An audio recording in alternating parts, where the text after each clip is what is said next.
Atrial fibrillation, or Afib.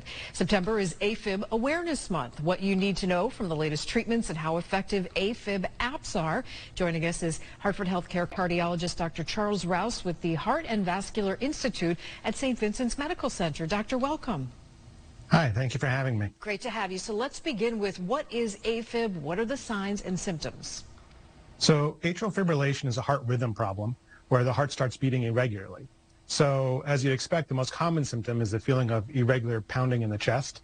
It could feel either fast or slow, but there are also some very uncommon symptoms or very subtle ones. So sometimes fatigue, tiredness, not able to exercise as much as you did, or you can have no symptoms at all. It can be quite variable. All right, doctor, how is Afib diagnosed? And if it isn't treated, can it increase a person's risk of stroke? So the best way to diagnose atrial fibrillation is with an EKG. But the challenge is that sometimes the atrial fibrillation comes and goes. So unless you're in Afib at the time of your doctor's visit, it can be missed. So sometimes it does require repeated testing or sometimes monitoring your heart rhythm over extended periods of time to make that diagnosis.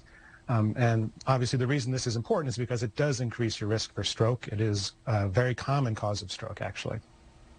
All right, doctor, how does the Watchman procedure treat Afib? So to protect yourself from stroke, the preferred treatment is blood thinners. They've been around for a long time. We know they work very well. But unfortunately, there are some people that can't take blood thinners. So either because they have frequent falls or they have bleeding. So for these people, as an alternative to blood thinners, you can use this device called a Watchman. So it's a minimally invasive procedure that seals off the part of the heart that forms the clots to give you that protection. All right. What about these Afib apps? Do you recommend them to your patients? So this is an interesting area. There's a lot of research that's going in there. At the moment, we don't quite know what to do with this information.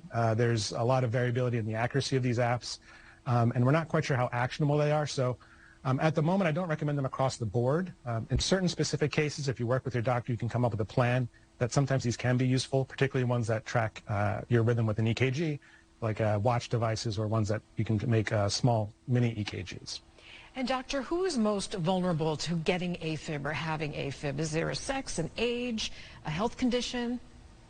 Yeah, so there's a lot of things that could predispose you to atrial fibrillation, a lot of things that are becoming more common in the population, which is driving a lot of the atrial fibrillation that we're seeing. So the most common risk factor is age. So particularly as patients are living longer, we're seeing more atrial fibrillation. And then other things that you're seeing out in society, things like overweight, increased alcohol intake, or other untreated medical conditions can increase your risk for atrial fibrillation.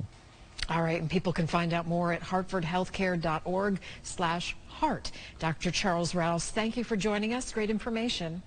Thank you. Thank you.